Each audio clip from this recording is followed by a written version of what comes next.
Hello and welcome into another episode of Locked On Wolves. Today in the show, let's talk about Wendell Moore Jr. Will he stay in the rotation moving forward? Who's at whose expense? Whose role may he take away in the rotation moving forward? Also, a preview of the Pacers game on Wednesday night as the Wolves are finally back in action, and a look ahead, a look at what this Pacers game could mean moving forward, and also the power rankings over at NBA.com. We haven't talked about power rankings in a while. We're going to touch on all that here today. Welcome in. You are Locked On Wolves. You are Locked On Timberwolves, your daily Minnesota Timberwolves podcast. Part of the Locked On Podcast Network. Your team every day.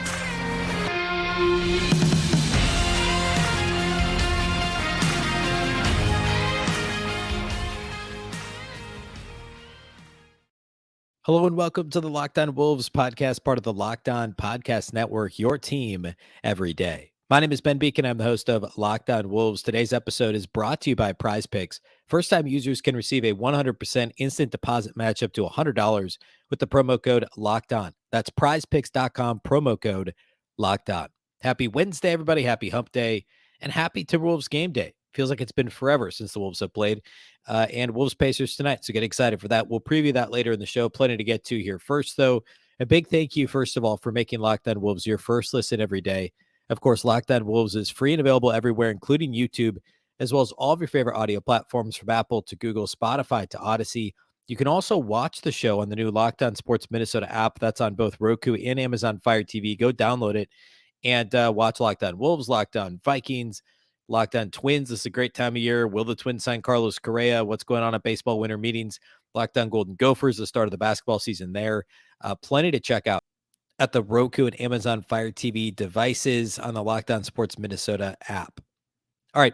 I want to start here today by talking about Wendell Moore Jr. He was out of the rotation for the first 20-plus games of the season, only entered the rotation last Wednesday in the win over Memphis, due to no Jaden McDaniels, no Karl-Anthony Towns, no Jordan McLaughlin. The Wolves were kind of searching for something. They needed somebody to try and defend John Morant, another option besides Anthony Edwards. And the Wolves called on Wendell Moore Jr. He played well. We talked about it in the live postcast with Marnie Gellner last week. I talked about it in the postgame pod last Thursday, how well he played on Wednesday. Now, the Wolves lost next time out on Saturday. Moore played a little bit less. It was the role was maybe a little bit less prominent just because there wasn't that, he wasn't guarding John Morant. So it was maybe a little bit less obvious what he was doing out there, but he's played well overall. So what does this look like moving forward and how does he fit this team? Well, first of all, the reason why he's such a good fit, we can go back to everything I said after the Wolves drafted him, acquired him on draft night. Wendell Moore Jr. is kind of perfect for what the Wolves want to do. He really is a two-way role player. He's not going to be a two-way superstar. I think that's it's pretty unlikely, but he's what I called at the time a two-way role player. So revisiting what I said after the draft, and all this remains true. I mean, he's 6'5" with a 7-foot wingspan. He's long. He's athletic enough. I think he's a good enough defender. I think he could be a Josh Okogie type level defender, to bring up a recent former Timberwolf and a former late first round pick by the Wolves. Wendell Moore was a fantastic pick and roll defender in college at Duke. And if the shot comes along, I mean, he shot 41% on threes in college and he shot the ball, okay here and there at the NBA level, 25% so far, but, on relatively extremely limited opportunities, really. But if he can, the three-point shot can come along. At the very least, he can be an above-average corner three-point shooter, develop that a bit, and maybe continue to build out his frame a little bit. He's already a very good pick-and-roll defender. He was a great catch-and-shoot three-point shooter in college, 52% on catch-and-shoot three-point opportunities at the collegiate level. So that means he's not going to be doing a ton of creation for himself or for others off the dribble. I think he can create for others a little bit. But that's not going to be his role, right? He's going to be a catch and shoot guy, again, in the corners a lot and defending the pick and roll. He did that super well. I think he's an extremely good, what I would call a glue-like player, right? A glue role player where he can play his role to a T and provide you a little bit more of a shot in the arm. He's going to be a little bit more of a scoring threat, at least in terms of a catch and shoot guy, than some other rotation level guys. Like, I think he just does more for you offensively, like going back to last year than, say, obviously different positions, but like a Jared Vanderbilt, or even I think the upside offensively is greater than a Patrick Beverly. He's going to do more for you in terms of shooting the ball and versatile defense on defense than, say, Jordan McLaughlin. There's an upside to him as a starting caliber role player, I think. And obviously he's starting now with the last 2 games. We'll see if that's the case moving forward. Now, and we're speaking of that, in regard to what his role could be moving forward, who does he potentially take minutes away from? I mean, the Wolves were healthier on Saturday than they were on Wednesday, and head coach Chris Finch went to a 10-man rotation. He played 10 guys in the game on Saturday night. And I mean, the only guy that had previously seen rotation minutes that didn't play was Bryn Forbes, but Austin Rivers still saw 15 minutes. Now, Rudy Gobert was ejected in this game. I don't think that necessarily impacted the number of players that played because Naz Reid was going to play anyway with no Karl-Anthony Towns. But Kyle Anderson played heavy minutes, but there were, I guess the foul trouble to Jaden McDaniels impacted that a little bit. But the Wolves played 10 guys, and sitting here right now, it feels more likely than not that on Wednesday, Chris Finch may play 10 guys. We know that there's no Taurean Prince still. The Wolves released injury report on Tuesday saying no Prince and obviously no Karl-Anthony Towns on Wednesday, but nobody else is on the injury report. So they're going to have a healthy roster. They called back up Luka Garza and Josh Minott from the G League. Garza had a monster game on, I think it was Monday. Incidentally, I think he scored 44 points. So they're going to have a relatively full roster besides Prince and Towns. Do the Wolves still start Moore? Do they still play 10 guys in the rotation? If Moore continues to play well, I think for the time being, it is in one of these shorter minute, nominal starting roles where he plays with the starting unit, and depending on how he plays, depending on foul trouble, et cetera, defensive matchups, he could get the opportunity to play a little bit more. But I think he's going to be more in that as a starter 15 to 20 minute role. And who potentially loses minutes? I mean, if Jalen Noel struggles defensively, and we've seen him have fits and starts on that end, mostly bad defensively, but some moments where he's competed a little bit more. If the shot's not falling and he's not defending, then Wendell Moore is a better option. Depending on the matchup, Jordan McLaughlin could even potentially lose minutes if they're looking for a longer, lankier, rangier defender. I don't think that'll be frequent. I think McLaughlin deserves a spot in the rotation. Bryn Forbes didn't play the other night. He could very well now be the 11th guy. And when Prince comes back, the 12th guy. And I think that's okay. I think Forbes could be a little bit more situational. It's a bit of a catch-22 with him because he is a shooter and probably would need to find some sort of a rhythm to be effective. And that's going to make Forbes' role difficult, I think, here moving forward. And playing this out even further, we'll talk more about this as we get closer, but those deadlines in January for contracts to become guaranteed, could that come into play? Now, Austin Rivers played significantly the other night, even though the Wolves played 10 guys. His contract isn't fully guaranteed. It becomes fully guaranteed the first week of January, I believe, and I have to look this up. I didn't think about this ahead of time, so apologize for spitballing this on the fly. I think Bryn Forbes' contract is guaranteed. I don't think his is one of the partial guarantees. I know Naz Reid, Jalen Noel, Austin Rivers all have partial guarantees. I feel like I remember there being a weird kind of nuance to Forbes being the one that was actually guaranteed. So we'll see. And I'll as we get closer, we'll discuss that a little bit more. But thinking a few weeks down the road, could Wendell Moore's increasing role impact the roster or cause there to be something of a roster shuffle? But for now, I think we're going to have a 10-man rotation. And when Taurean Prince gets back, we'll see who the odd man out is, if it's Rivers or if maybe Moore continues to start. Maybe Anderson goes to starting and we see Moore off the bench and Rivers still loses his spot in the rotation. There's a number of different things that could happen there, but it's certainly something to keep an eye on.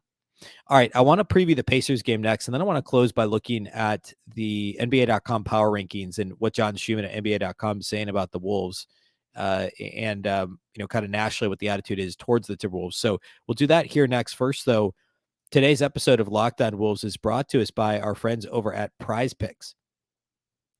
On Wednesday night, tonight, I am going to take, what did I say that? I think I said I was going to take Rudy Gobert points over, which I feel pretty good about. I think he'll have a pretty good night against the Pacers. I think Minnesota will make a concerted effort to involve Gobert. But the great thing, you could even go field goals made over, because the great thing about Prize Picks, one of the many great things, is that they have so many categories to choose from. It's not simply points, rebounds, assists. You can go steals, you can go 3-pointers made, you can go field goals made, turnovers. It's super easy. You're not competing against other people. You're just competing against the projections available. So you just pick 2 to 6 players, and whether or not they'll score more or less than their prize picks projection, you can win up to 25 times your money on any entry. 25 times your money. Projections on any sport that you watch. This includes the NBA as well as all of your other favorite sports. You can do NFL, Thursday night football. You can do cross-sport action, so Thursday night basketball and football, and play those picks off of each other. NHL, college sports, the whole thing. You can make your entries in less than 60 seconds. It really is that easy. Download the Prize Picks app or go to prizepicks.com to sign up and play daily fantasy sports. First-time users can receive a 100% instant deposit match up to $100 with the promo code Locked On. So if you deposit $100, Prize Picks will give you $100. If you deposit $50, they'll give you $50. Don't forget to enter the promo code Locked On at sign up for an instant deposit match up to $100.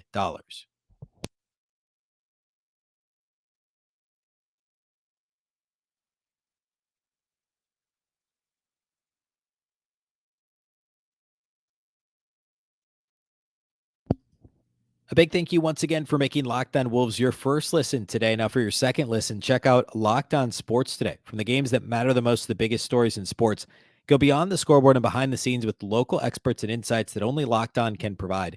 Locked On Sports today, available on this app, YouTube, or wherever you get your podcasts. All right.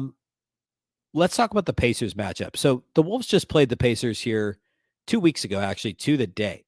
It was the last game of the 5-game winning streak. So just over 2 weeks ago, or I guess just under 2 weeks ago, everybody's feeling hunky-dory about the Wolves. They'd won 5 straight. They beat the Pacers, who coming into that game against the Wolves, I'll remind you, were 10-6. And we're a pretty good team. The Wolves went on the road. They beat them. And then they come back out. And now since then, of course, the Wolves have lost, since that Pacers win, they've lost 4 of 5, with the only win being that Townsless win over Memphis last week. In that period of time, we've had the Jaden McDaniels illness. We've had the Jordan McLaughlin calf strain. We've had the Taurean Prince injury that he's still out from. And, of course, the Towns injury against Washington last Monday. So since the last time we saw the Pacers, things have changed a lot. Now, things have also changed for the Pacers. Indiana was 10-6 coming into that game against the Wolves, including that game against Minnesota. They're just 3-5 in their last 8 games. They did just beat the Warriors on the road on Monday, shorthanded too. By the way, the Pacers did not have Tyrese Halliburton in that game on Monday. They did not have TJ McConnell in that game on Monday. They're still without Chris Duarte, who's been out for quite a while, but he's a rotation guy for them. An impressive win over the Golden State Warriors. So overall, they haven't played as well since the last time they saw the Wolves, but they played really well against Golden State. They had their rookie guard, Andrew Nembhard. I feel like I should know how to say his name. I'm going to look it up real quick because I don't want to get that wrong. But he's a rookie guard, and he dropped 32 on, 31 against the Warriors on Monday. But let's see, Nembhard. I was close. Actually, I think I had it right. I just pronounced the B. So it's a silent B. Andrew Nembhard. He dropped 31 against the Warriors on Monday. He's shooting 43% for 3, 48.5% overall from the field. And the Wolves are going to have to deal with him. They're going to have to, at this point, it looks like Halliburton's unlikely to play Wednesday. Not sure on McConnell, but the Pacers are still going to be a bit shorthanded. But again, they beat the Warriors doing that on Monday. The last time these two teams faced each other, Karl-Anthony Towns had a big game. Of course, no Towns this time around. This was also, again, right before the McDaniels illness. McDaniels had 18 points in this game against the Pacers last time out. Shot 8 of 11 from the floor, 2 of 4 from the 3-point line. This was the game when he had like 5 dunks. He had 5 dunks, 1 floater, and 2 made threes. So it was like the perfect shot distribution for McDaniels. He also had 4 blocks, 3 rebounds, and 3 assists in this game, and only committed 4 fouls. Well, I shouldn't say only. Committed 4 fouls, but wasn't in foul trouble throughout, and only committed 1 turnover, I think is what I meant to say. Rudy Gobert had a big game, 21 and 16. It's one of the reasons why I think he'll play well in this matchup with the Pacers again, and especially, no Towns. So more opportunities. Towns had that near triple-double, 23, 11, and 8. D'Lo had 15 and 12. The whole starting lineup played well. Edwards shot 50% from the field, was 3 of 5 on threes, had 19.7 rebounds. The bench was much more quiet. This was actually the game in which Prince got injured. I said earlier he was injured since then. He was actually injured right before halftime of this game. So he only played 11 minutes. Kyle Anderson had a nice game off the bench. Jalen Noel struggled. The bench didn't do much else. It was mostly all 5 guys in the starting lineup played extremely well. They all made at least 7 shots from the field in this game and did other things well also. D'Lo had the 12 assists. Gobert and Towns combined for 27 rebounds. Ant had 7 rebounds, shot the ball well from the field. This was a complete performance by Minnesota. And the Pacers, like the Wolves, forced Tyrese Haliburton into a really rough night. McDaniels is a big part of that. Haliburton missed 11 shots. He was 4-15 shooting, turned it over 3 times. Was a game worse -19 the last time these teams played. Miles Turner still had a nice game. The Wolves will still have to contend with him. But they also frustrated Buddy Hield into 3 of 11 shooting and 4 turnovers to 2 assists the last time out. So it's actually not a horrible matchup for Minnesota, but the Pacers are no doubt feeling really good about themselves after beating Golden State on Monday. Weirdly enough, the Pacers have kind of the Wolves currently have the number 18th ranked defense, according to defensive rating at Basketball Reference, and the 20th offense. The Pacers are flipped. They're the 18th best offense and the 20th defense. Both teams have, modest negative net ratings. The Wolves, of course, are a game below 500. The Pacers are 2 games above 500, and have had some pretty good fortune with the negative net rating to be 2 games above 500. And we talked about, when they were 10-6, they were surprising everybody. I think this thing still ends up with them as a below 500 team when the season is all said and done, and their net rating suggests that at the moment as well. But still, not, it's a winnable game for Minnesota, even without Towns. It's one that they should win, especially if Haliburton doesn't play and if McConnell doesn't play. It's a winnable game for Minnesota and a fun matchup too. I mean, remember how fun that game was a couple weeks ago, obviously even more so because the Wolves won, but both teams played at breakneck speed. The Pacers are actually one of the few teams to play faster than the Wolves. They're second in pace. Minnesota is actually only 4th in pace right now, which is a little bit unusual for them. So we're going to see a ton of possessions. We're going to see 2 teams that just fly up and down the court. We're going to see a lot of 3-point attempts. The Pacers are 4th in 3-point attempt rate. The Wolves are actually just 10th in 3-point attempt rate themselves. Now the Wolves are 28th in percentage. The Pacers are 15th in 3-point percentage. So 2 teams that play fast and shoot a ton of threes. 2 teams that have their own challenges on the glass. The Pacers are 23rd in defensive rebound rate, 18th in offensive rebound rate. The Wolves are 28th and 19th respectively in defensive and offensive rebound rate. So there's a lot of similarities between these teams. Stretch bigs that, less so Towns out, but Miles Turner being a stretch big, playing that role. Tyrese Haliburton as a higher usage type guard who can distribute like an Anthony Edwards. There are similarities between these teams, and I think we'll see another really fun game on Wednesday, but it's far from a sure thing for Minnesota. Obviously, the Pacers are still a couple games above 500, but definitely a winnable game. And also important, I should say, the last time the Wolves played the Pacers, it was important to continue that winning streak. They knew they were going to hit a tougher patch in the schedule. And now the Wolves go right back out on the road for the toughest stretch, certainly road stretch to this point in the season. They go to Utah, who's been, struggling a little bit lately, but still a good team. They go to Portland twice, and then they go they play Portland twice in a 3-day span in Portland. And then they go at the Clippers for the ESPN game next Wednesday and at Oklahoma City. So a tough road trip with 5 games. I said the other day, I think the Wolves need to go 3-2 on that trip. But it's super important to get this win and head into the trip at 500. I think it's vital for Minnesota to do that. So we'll of course do the live postcast after the game with Marnie tonight. So be sure to stay tuned for that about 45 minutes after the game on the Locked On Sports Minnesota YouTube page live, and then the audio feed on the podcast on this feed, wherever you're listening now, the audio feed after the fact. I'll post Marnie, the conversation between Marnie and I, and then we'll do the full post-game pod. Will be Thursday morning's show as well on Locked On Wolves. I want to close today's show by peeking at the NBA.com power rankings, which are by far the best power rankings that are out there. So we'll do that here next. First, though, today's episode of Locked On Wolves is brought to us by our friends at BetOnline. BetOnline.net is your number one source for sports betting info, stats, news, and analysis. Get the latest odds and trends for every professional and amateur league out there, from football to basketball to soccer and esports. They've got it all at BetOnline.net. Go bet on the Timberwolves game Wednesday night. The Wolves should be favored at home against the Pacers. I don't know what the exact line is right now, but they should be. And then, of course, Thursday night basketball and football. That's a fun night because there's only the one football game, usually only 2 or 3 NBA games. It's a fun night to be on BetOnline. Also, if you love sports podcasts, you can find those at BetOnline as well. They're the fastest and easiest way To get your betting fix, head to the website today or use your mobile device to learn more. Bet online, where the game starts.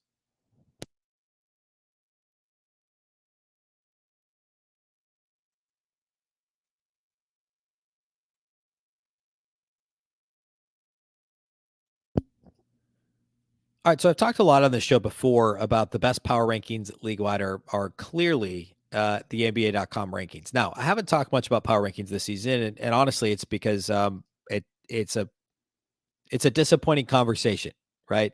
The Wolves have been disappointing. They haven't been high in the power rankings all season. There's no reason to talk about it. They've been hovering in the middle to lower middle tier for a long time. And in fact, they dropped a little bit again this week to number 23 on the NBA.com power rankings. These are done by John Schumann. They're actually a spot behind the Oklahoma City Thunder right now, despite being a game better in the standings, mostly because of, well, it's actually a little bit interesting because like their net rating is still better than the Thunder. And Schumann does a lot of this based on net rating. And he actually, one of the reasons I like it, the main reason I like it, is because he deep dives into the numbers for each team. It's not just like, okay, let's look at the standings and reorder the teams, which frankly, most of the power rankings out there are that's what they are, is just taking the teams with the best records and projecting out a little bit more based on schedule and all that stuff. But this is like really in the weeds. And I think John does an outstanding job at NBA.com with this. He actually lists the offensive, defensive, net ratings, and pace for each team. And then he looks at their schedule upcoming. He considers their schedule to this point. He talks about strength of schedule. And he also gives some context. Like he writes like I don't know how many words it is, but it's like 2-3 long paragraphs, probably, I don't know, 300-400 words about every team. Like this is a clear deep dive and not a surface level, like, I don't want to call it any other sites, but like a surface level, like, oh, let's rank the teams and write 3 sentences. This is like a real ranking.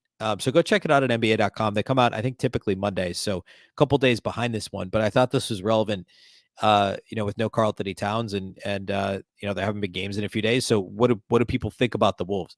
They're 23rd in the rankings. They're a spot behind the Thunder, which surprises me a little. They're 2 spots behind the Knicks, which also surprises me. Again, I just spent a couple minutes talking about how great John Schumann is. I'd have the Wolves ahead of the Knicks and the Thunder because they have a better net rating. I think they're better teams. They have the same record or a better record than the Knicks, a better record than the Thunder. So it seems a little silly to have them below both those teams. I think partly, though, Schumann is projecting out no Karl-Anthony Towns, and I get that. He's got the Pacers at 20, which is, of course, relevant. And then the Lakers at 19. I think the Wolves, when it's all said and done, will certainly be better than the Lakers. I get the Lakers are hot right now, and that's why they're ranked higher. The Wolves are 1 spot ahead of the Wizards, who they just lost to last Monday when Towns was hurt. They're 2 spots ahead of the Bulls, who have been very disappointing this season, just 9-14 to this point, and a couple spots ahead of Charlotte, who has recently beat the Wolves. They're at 26.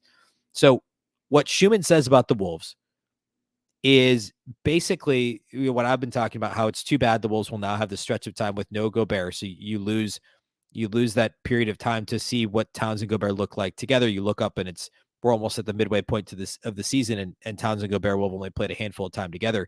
He talks about their great 3-game run around Thanksgiving, where they were plus 20 and 64 minutes over 3 games with both Rudy and Cat on the floor. But then they had a couple rough games since then before Towns got hurt. He does talk about Wendell Moore Jr. playing a little bit more instead of Kyle Anderson, and how that's a bit more of an interesting decision than anything else. And he also talks about how the Wolves could potentially be more mobile around Rudy Gobert. And this is interesting. He says Minnesota had 26 steals in their first 2 games without Towns, with Anthony Edwards accounting for 11 of those 26 steals. They held the Grizzlies to just a point per possession on Wednesday, even though they were killed by, 29 or 30 boards? I think it was 30 boards on the glass. Yeah, 59-29. The Wolves got their first win against one of the 10 teams currently ahead of them in the Western Conference standings in that win over Memphis. So he's trying to draw a direct line between no Rudy Gobert no Karl-Anthony Towns and more steals. I don't know that that's necessarily true. I understand the logic behind it. We'll see. We'll see if that's what happens moving forward. If the Wolves are indeed able to play like more of a faster, like they're not going to be blitzing pick and rolls. They're still going to play drop coverage. I mean, like, yes, a smaller lineup's going to be a little better at picking off passes and wreaking havoc, I think. But I just don't. They're not going to change the scheme. It's just you're going to have slightly smaller players on the floor. So what do you get, an extra third of a steal a game. Like I just don't know how that adds up over the course of this period of time. We'll see if he's right. I mean, it'll be easy to go back and pull that data. But it's an interesting theory. And then I would also say that I'd be on the flip side of that. I'm a little concerned about how small the Wolves are going to have to play with Naz Reid at the 5. Naz won't play any minutes at the 4, and I do think he's best cast at the 5. But he's blocked shots well the past week or so, but he's not a great defender. And you lose the ability to stagger Towns and Rudy, obviously, if Towns is unavailable. So what does that look like over the next several weeks from a defensive perspective more than anything else? Are opposing teams going to be able to take advantage of Naz Reid? Now, I think the answer is probably not, because Naz is probably better than most backup 5s. But if Rudy gets into foul trouble like he did the other night against Oklahoma City, we saw how that turned out against a small team in the Thunder. I shouldn't say. Well, yes, if Rudy gets into foul trouble, of course, Saturday he was ejected. He wasn't in foul trouble, but he only played the first 9 minutes of the game, and then it had to be the Naz show in a very small lineup against a team that plays small a lot in the Oklahoma City Thunder, and the Wolves got out smalled in that game, frankly. So, at any rate, go check out the Schumann, the rankings at NBA.com. I think he does a really good job, and there's some interesting stuff in there about some of the other teams. So go read that. Like I mentioned earlier, we'll do the live postcast after the game tonight, and then the full post-game pod on Thursday. So a big thank you to those of you that do make us your first listen, and a reminder to subscribe to the Locked On Sports Minnesota YouTube channel, and you'll be able to watch that live postcast, be notified when we go live. It's usually about 45 minutes after the final horn. Marnie, of course, does the post-game show on the Bally Sports North broadcast. So when she's done with that, she hops on the live postcast. So be sure to, again, subscribe to that YouTube channel so you're notified when we go live. Thanks again for making us your first listen. Of course, Locked On Wolves is free and available everywhere, including YouTube, as well as all of your favorite audio platforms, and also on the Locked On Sports Minnesota app on both Roku and Amazon Fire TV. Of course, Locked On Wolves is part of the Locked On Podcast Network, and the Locked On Podcast Network is your local experts on all the biggest stories. A reminder that for your second listen, you can check out the Locked On Sports Today podcast, the biggest stories of the day, plus instant reactions, big game recaps, and the take of the day. Available on the Odyssey app, YouTube, and wherever you get your podcasts. Once again, I'm Ben Beecken. This is the Locked On Wolves podcast, and we'll catch you next time.